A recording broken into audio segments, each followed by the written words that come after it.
think as a result of the efforts of my father and his sister, Mrs. Neiman, when they first started Neiman-Marcus in Dallas in 1907, they chose to go into store dealing with women's apparel.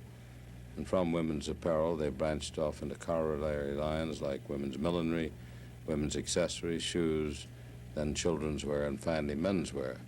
And then as a final addition, we added gifts and a limited home furnishings area without furniture. You've offered some very unique items in your history. Do you actually sell any of them, and are they profitable for you if you do?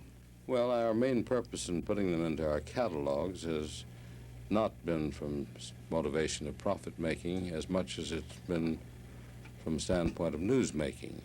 After all, if we put in the best-selling pair of stockings into a catalog, television and radio and newspapers wouldn't be the least bit interested in reporting them.